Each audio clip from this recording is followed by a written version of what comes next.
nga yaa ngi dëggal say menaces nekkal soit un garçon comme disent les Ivoiriens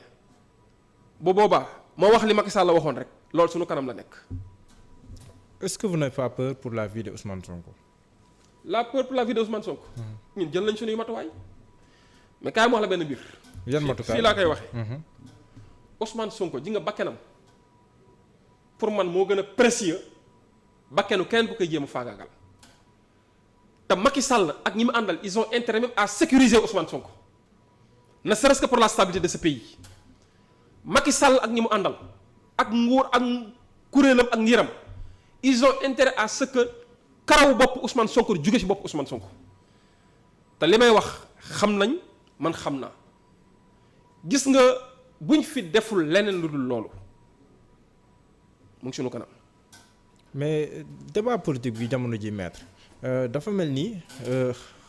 maanaam dënn yi day jóg ci boor yëpp opposition comme de la majorité du côté de la majorité loolu ndax pour yow lu war a mën a permettre la ñu nekk dans un environnement serein pour mën a dem ces élections. mais ce n'est pas souhaitable fi débat bu toll nii ci adversité politique wala ci animosité wala ci inimitié politique on l'a jamais souhaité mais attends nga am ay adversaires yoo xam yow yaa ngi doxal en tant que un opposant responsable di wax ak sénégalais pour ñu xam les véritables enjeux lan mooy suñu tool non xaaral rek non xaaral ma yeggali rek non kii xaaral rek ma yeggali Ousmane Sonko mos ngeen ko dégg mu wax lu ñaaw amul. mais maître yenn saa yi. non dama ni xam nga moom moo fi ne woon leen fusiller les anciens chefs de l'État. xam nga yenn saa yi ñu loolu dafa am contexte te fa mu ko doon waxee sax waxul dañ leen fusiller il n'a jamais dit ça Ousmane Sonko a dit ñi fi yor réew mi dugal ñu ci marasme économique dugal ñu ci cette calamité ba sénégalais yi mënuñoo sax feebar faju mais loolu ñi nga fi yor il mériterait il l'a même dit au conditionnel mis au poteau xam nga loolu c'est une façon de parler des fois sa doom def dara ci kër gi nga ne ko bis ma la jàppee naa la rey wala ko def lii ma rey ko loolu c'est une façon de parler mais Ousmane Sonko da nga ko mës a dégg muy wax ay wax yoo xam te ni wax yi maanaam di saaga ay nday mosoo koo dégg Ousmane Sonko c'est un opposant bu nit ñi xam mu révélé wu entre 2014 2015 opposant boobu di wax sénégalais yi ne leen en réalité fi ngeen bëgg a porter débat politique bi du foofu du ay diw moo fi gën a rafet du aw diw moo fi gën a rafet oto du diw moo fi am jaar-jaar du loolu du sax ay diw moo am ay diplôme fi ngeen war a porter débat politique mooy lii la sénégalais yi voté ci budget lii la sénégalais yi am ci koom-koom est-ce que loolu sénégalais yi ñu ngi ci jot gannaaw bu dee sénégalais jot nañ ci wala jotuñu ci lan moo war a nekk taxawaayu sénégalais yi lan moo war a nekk taxawaayu citoyen bi ci éveil de conscience boobu la nekk yow nga taxaw ne kii li muy wax arrangé wu ma parce que xaj na li ko yow li ngay def dara jubu ci du ci côté diine du ci côté loi du ci côté lenn du ci côté moral du côté société dara jubu ci nga ni dinaa faagaagal ki nga xam ni moo bëgg nit ñi xam ki nga xam ni moo bëgg nit ñi yeewu ki nga xam ni moo bëgg nit ñi jub ki nga xam ni moo bëgg nit ñi changer seen rapport entre acteurs politiques kooku nga taxaw ne di nga faagaagal mu jaral la façon sos bu ne mu wax mais dama la kooku mu dem ba jaral leen ñoom di ñaan mu faatu maanaam mu dee lañ ko yéene am na fi ay audio yu doon circuler benn responsable après di ko wax naan Ousmane Sonko li mu fi ñu nekk la bëgg a jël kon dans ce cas lu mu ko jaral dinañu ko jaral ñun dañ koy bu jaree sax ñun liquider ko politiquement dinañ ko liquider mais dama ni loolu ñoom seen agenda la mais dama ni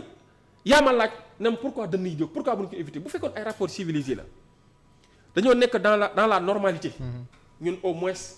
dinañ ni le Sénégal ne mérite pas ça mais nag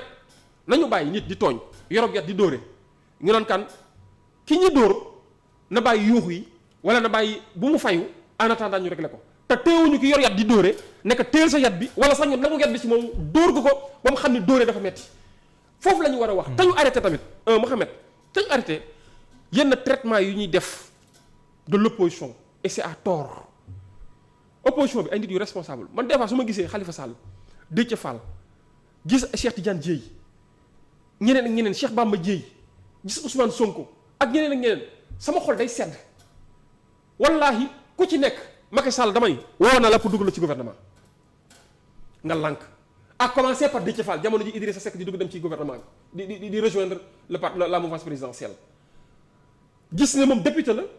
dafa war a assumer pleinement sa posture de député taxaw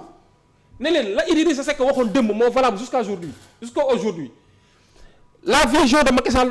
na sa ka jam ñaajo moo ko wax ñu taxaw génn ko seen parti dafa ànd ak toute sa dignité créer parti créer mouvement ànd ak ay nit ñëw taxaw rejoindre l'opposition Khalifa Sall xoolal li mu subir ci injustice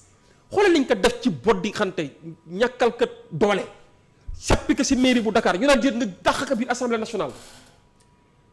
malgré tout yaa ngi daw ci ginnaaw ba tey pour ne na ñëw rejoindre sama camp bref ñaata yoon la ko fi agité cette idée de pour Khalifa du gouvernement ou ce souhait du gouvernement de voir Khalifa Sall rejoindre la mouvance présidentielle ak ñeneen ñu ngi topp seen ginnaaw ba tey parce que moom waxuma suñu wax dañoo jéem ba sonn avant même ñuy radier Ousmane Sonko lu ne proposé nañ ko mu bañ garder toute sa dignité son honorabilité mais loolu moo tax ma ne damay dal sama xel su ma gisee ñooñu ñu ànd parce que ñii ñu bëgg réew mi lañ ñii ñu gëm Sénégal dafa war a dox ñii ñu gëm ni ëllëgu réew mi warta dépendre toujours ci loxoy Macky Sall man ci loolu lañ nekk ci agenda boobu nañ nekk encore une fois ñu arrêté yëfu naafeq yi nga xam moo am ci dëkk bi ak ñi nga xam ne bëgguñu toujours dëgg feeñ waaye nag heureusement peuple sénégalais gis naa ni ñu yeewu nañ te dañ jël seen responsabilité keroog suñu manifestation le 8 bi lu ne def nañ ko façon golo gu ne envoyé nañ ko ci télé bi pour mu diaboliser Ousmane Sonko ne nit ñi bu kenn génn ku ne nga baal ma ci wax ji mais façon bukki bu ne envoyé nañ ko pour rek mu indi jiixi jaaxa ci xelu sénégalais yi ne leen nous allons répondre présent à l'appel des leaders de Yewwi Askan Wi à l'appel du président Ousmane Sonko te xam nga lu ma gën a neex ci wax ji xale yi nekk Ousmane Sonko ñun ndigal lekk la ñuy xaar ndigal loolu nag bu jotee dinañ ci àddu suba waaye ëllëg incha allah suba ñu damay lancer un appel yéen ngeen ne par la force yéen dañu ko amal ndax suba dañuy acheminer wu vers un vendredi noir wala ndax jàpp nga ne solution mën naa am balaa suba. Mohamed, droit de manifester n'est pas assorti à une demande d'autorisation dama ni le droit de manifester n'est assorti qu'une obligation de déclaration préalable da ngay yëgal boo yëgalee nga wax leen ni manifestation pacifique la nga wax sa bu fekkee marche la nga wax sa itinéraire bu fekkee c'est statique nga wax fi nga ko bëgg a def pour def rassemblement bu fekkee rassemblement nga wax ni fii laa ko bëgg a def constitution moo reconnaître boobu droit rawatina ci opposition bi maintenant gis naa ñu ni arrêté gouverneur dafa jël benn communiqué di rappeler communiqué boo xam te ni waa CNRA ñoo ko defoon à l'endroit de kii mais dañu wax ni dëgg gouverneur bi ne bay taafantaloo CNRA kan lay waxal ban acteur politique la ñu may waxal loolu journaliste CNRA média yi lay waxal mais sur média lay waxal mais média yi la wax ne waxul sax ne amu leen droit dem ci manifestation dañu amu leen droit def couverture diffusion en période propagande en période de pré-campagne loolu la wax dafa rappeler les règles média yi maa ngi leen di wax ne yéen seen devoir ci période bii mooy waru leen a defal propagande politique à n'importe quel adversaire politique à n'importe quel acteur politique gouverneur foofu la waroon yem rek bu ko neexoon mu rappeler loolu yem ci mais bëgg a taafanteloo loolu ne dafay interdire wala day demander à ce que préfet bi interdire manifestation dama ni loolu tamit du gouverneur bi en réalité ñoom ñëpp ay ndaw lañ. mais même président Macky Sall comme le procureur de la waroon na manifestation tournée économique. non loolu mooy au sud du pays mu gàntal ko loolu mooy la tapa l'œil. Benno Bokk Yaakaar waroon amal manifestation mu gàntal ko. xam nga loolu mooy tapa l'œil bi loolu mooy en réalité des actes trompe l'œil dañuy naxe Macky Sall gouverneur ñi mën a ko gàntal lu mu bëgg a def Macky Sall mi fi teg gouverneur yow nga teg fi sa doom mun la mooy gàntal li nga bëgg a def. Macky Sall du gouverneur moo koy rappeler loi du gouverneur moo koy rappeler arrêté déedéet Macky Sall juge moo ko war a rappeler loolu Macky Sall ak gouverneur yëpp c'est l'exécutif dañu war a bàyyi di fooy xelu askan wi naan ay gouverneur ne donc li gouverneur wax ñun si loolu la ñu wékkut dans ce cas annulé nañ suñu kii Macky Sall dafa bëggoon def fi propagande politique am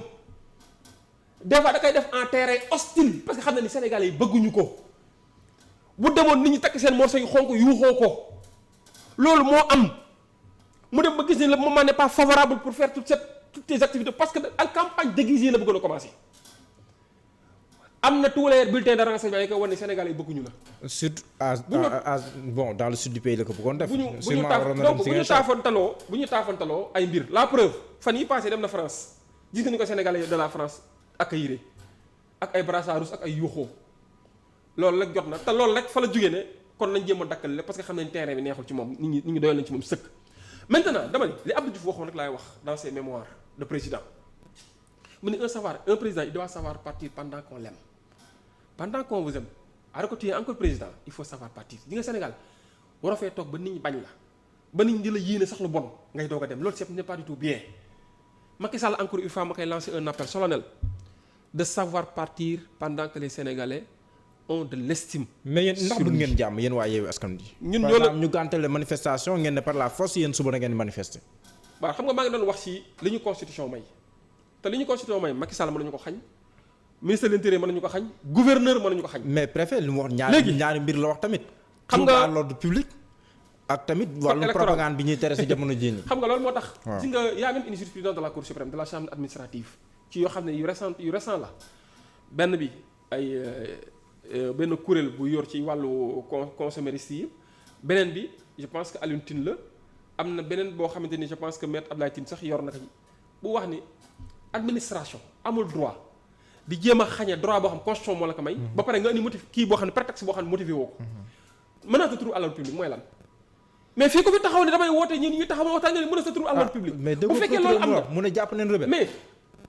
xam nga loolu mooy waxu caaxaan yooyu wax naa la waxu procureur bu duma ci waxati yooyu yëpp ay sos ay wax jël doomu jàmbur jàpp wala jël koo xam ne deful dara dama ne la bu mu la bett sax suba ñu fay nit nekk kaay nga nangu nekk mbir nga ñëw waxal ñu lii ci dossier ñu tëgg dossier bu loolu bu mu la bett su ëllëg d'autant plus que ñun alerté woon nañ sunu benn frère Cheikh Bara Ndiaye waxoon na ko fi léegi waxoon nañ ko fi yàgg na Ousmane Sonko en personne waxoon na ko fi fu ne dinañ fa lamb pour xool naka la ñuy def rek ba Ousmane Sonko mu génn ci xolu nit ñi mais loolu mënuñu ko parce que yàlla lu mu dogal da nga koy nangu di nga le destin la volonté divine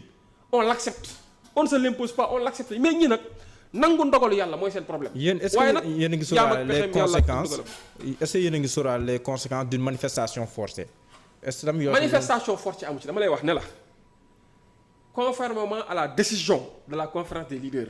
je lance un appel solennel à toutes les forces vives de la nation à tous les citoyens du Sénégal de venir répondre massivement patriotiquement à cet appel à ce rassemblement du 17 loolu c'est clair rassemblement pacifique la dañuy ñëw lancer nos messages. sans autorisation on n'a pas besoin d'une autorisation notre devoir ne nous impose que la déclaration préalable. Et nous nous sommes conformés à la loi, à la Constitution. Maintenant, l'administration n'a qu'à prendre toutes ses responsabilités. Nous aussi, nous allons prendre toutes nos responsabilités pour mener à bien cette marche, pour faire la communication qu'il faut, parler au peuple sénégalais, livrer le message et maintenant passer à autre chose. Je pense que ñun ci priorité yooyu lañ nekk maintenant. nekk ci ay stratégiquement instant yi ngeen naan sax ñuy naan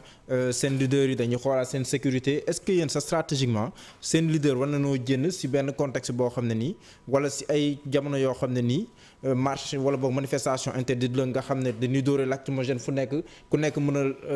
daggee sa langue bi mën a def lu nekk est-ce que stratégiquement seen leader war nañ génn ci conditions yooyu. dama ni ñun tiituñu ñu dem manifestation ñu dóor ñu lacrymogène ñun tiituñu lool. ah lu dul lacrymogène sax. non dama ni nañ def leneen lépp lu ñu xalaat ne seen xel lañu kaa bëgg a def rek nañ ko def déggu ma la ñun nous avons pris toutes les dispositions pour parer à toutes les éventualités